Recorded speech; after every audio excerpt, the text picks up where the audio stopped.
Suffocation. Ito ang lumalabas na dahilan ng pagkamatay ng dalawang bata na nakita ang bangkay sa isang abandonadong sasakyan sa Pampanga. Si Vel Custodio sa sentro ng balita. Sa CCTV footage, makikita ang dalawang bata na tila naglalaro pa ng habulan patungo sa isang van sa Barangay Moras de la Paz, Santo Tomas, Pampanga. Nandito ako mismo sa parking area kung saan natagpuan ang katawan ng dalawang batang lalaki.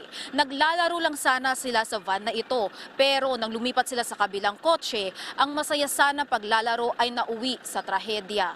2 oras pang nireview ng mga pulis ang CCTV footage, pero hindi na nakitang lumabas ang mga bata matapos silang pumasok sa driver's side ng itim na kotse. 6 na taong gulang lamang ang batang nakakulay asul na damit, habang 5 taong gulang naman ang nakababatang kapatid na nakaputing t-shirt. According to our chief of police sa Santo Tomas, inimbestiga nila yung sasakyan. Totally talaga hindi na nagagamit yung sasakyan. So abandoned na siya ng 2 years. So chinek nila yung mga pintuan ng sasakyan, lahat ng mechanism nung door, nung pinto ng sasakyan. From inside, hindi mo na siya mabubuksan. So doon ka lang sa labas magbubukas.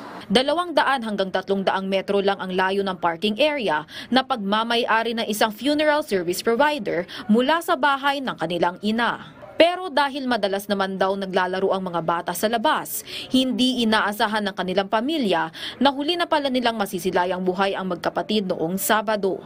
Mag-aalas 5 ng hapon nitong Lunes, sa CCTV footage, makikita ang naglalakad ang isang lalaki na ayon sa pulis ay trabahador ng nasabing purinarya. Pumunta ang lalaki sa dulo para sana mag-harvest ng pananim. Nakaamoy siya ng masangsang na amoy na bandang dun sa sasakyan. So nilapitan niya to, sinundan yung amoy at nilapitan yung sasakyan, nagulantang nga siya at nakita yung dalawang bata na nandun sa loob ng sasakyan. Nataranta at tumakbo na ang lalaki. Nasuka pa siya dahil sa tindi ng alingasaw ng mga bangkay. Siya rin ang nag-report sa mga otoridad sa natagpuang katawan ng mga bata. Bandang alas 4 kahapon na iburol ang magkapatid. Tila lumuluha rin ang kalangitan sa sinapit ng mga nasawing inosente. Hindi na nagbigay na pahayag sa media ang nagluluksang pamilya. Lumabas na kahapon ang death certificate ng mga bata kung saan nakasaad na asphyxia by suffocation o kulang sa oxygen sa katawan ang cause of death. Inaantay pa ang resulta ng autopsy.